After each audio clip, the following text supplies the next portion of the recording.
ආදායම 1000යි 2000යි.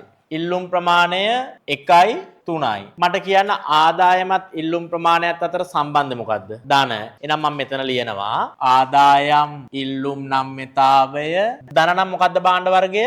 සාමාන්‍ය භාණ්ඩ වර්ගය. නිසංසලා දැන් අපේ මේ ළමයි අද ගණන් ඔක්කොම හරිනේ මෙයාලගේ. වා සුපර් මාකට් එකට ගිහිල්ලා සාමාන්‍ය භාණ්ඩ දෙයක් අරන් එන්න. Yes, sir.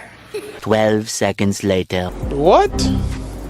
ඇයි hina වෙන්නේ? ඇයි මොකෝගොල්ලෝ hina වුනේ? එහෙම ඒවා නෑ නේද? මාකට් එකට ගියාම සාමාන්‍ය භාණ්ඩ කියලා ගහලා තියෙන කොහෙවත්? එහෙම නෑ. එහෙනම් මොකද්ද මේ උගන්වන්නේ? ප්‍රායෝගිකව ධන කියන එකට සාමාන්‍ය කියලා කිව්වට සාමාන්‍ය භාණ්ඩ කියලා කොහෙවත් ලේබල් අලවලා නෑ පුතා. හැබැයි සාමාන්‍ය භාණ්ඩ වල ප්‍රභේද දෙකක් තියෙනවා. ඒ දෙක තමයි එකක් අත්‍යවශ්‍ය අනිත් එක සුඛෝපභෝගී. ඔන්න අත්‍යවශ්‍ය සුඛෝපභෝගී කියලා අපිට ගන්න පුළුවන් උදාහරණ. මට අත්‍යවශ්‍ය භාණ්ඩයක් කියන්න තිනුපම හාල්, සදෙව්, ඇඳුම්, නමිදු, ඖෂධ, නිවාස, වාහනයක් මතක් කරගත්තාම වාහනේට ගහන්නේ මොනවද? පෙට්‍රල් අත්‍යවශ්‍යයි. මේව ඔක්කොම දුවන්නේ මොන වලින්ද? විදුලිය අත්‍යවශ්‍යයි. ජලය හරි අත්‍යවශ්‍යයි. දැන් බෙහෙත් කියලා අපි කියවනේ කවුද පුතේ? බෙහෙත් උනත් අත්‍යවශ්‍ය වෙන්නේ බෙහෙත් ඕන මිනිස්සෙට විතරයි. ඕන නැති මිනිස්සෙට බෙහෙත් අත්‍යවශ්‍ය වෙනවද? මම මට කියන්න ඕන උනේ අත්‍යවශ්‍යයි සුඛෝභෝගී කියලා ලේබල් ගහලා ඉරි අඳින්න බෑ. මේක සුඛෝභෝගී මේක අත්‍යවශ්‍යයි. මට තියෙන උපමා සුඛෝභෝගී වාහනට උදාහරණයක් කියන්න. AC ලු. සුඛෝභෝගී වාහන නියන් ඇල්ටෝ වගේ ඒවා ගන්න බෑ. සුඛෝභෝගී දැන් BMW එකක්.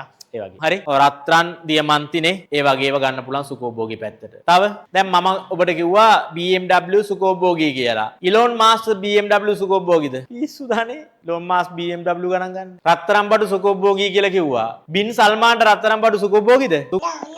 සුඛෝභෝගී නම් උගේ මඩ එක රත්තරන් වලින් මේ කරලා තියෙන්නේ. පස්ස තියන්නේ රත්තරන් වලට. උගේ කාර් එකේ ඩෑෂ් එක රත්තරන් වලින්. මම පෙන්වන වීඩියෝනේ. ඒතර උඩ සුඛෝභෝගීද ඒක? මේ AC එක අපිට සුඛෝභෝගී. පිට රටවල් වල ඉන්න මිනිස්සු AC මැෂින් පොඩ්ඩක් හීරුණාම මේ පොඩ බබාගෙන් හීරුණාම AC මැෂින් එක පාරේ.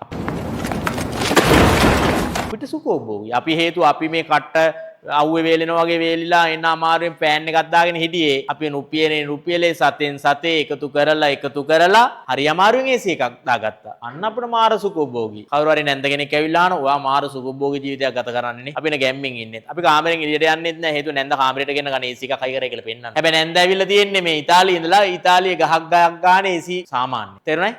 ඒ නිසා සුඛෝපභෝගී අත්‍යවශ්‍ය කියන ඒවා පුද්ගලයාගෙන් පුද්ගලයට රටින් රටට ප්‍රායෝගික වෙනස් වෙනවද? අනිවාර්ය වෙනස්. නමුත් අපි අපේ ආර්ථික විද්‍යාව විෂය තුල එච්චර එහාට යන්නේ නැතුව අපි නිකන් නෝමලි කියනවා හාල්, ඇඳුම්, ඖෂධ මේවා අත්‍යවශ්‍යයි. රයිට්? ඒතර ඔබ දීපු උත්තර හරි. සුඛෝභෝගී කිව්වම AC, සුඛෝභෝගී වාහන, දියමන්ති මාල ඒවා ඔක්කොම සුඛෝභෝගී. රයිට්? ප්‍රායෝගික පැත්ත පැහැදිලි කරේ. හරිද? හොඳයි.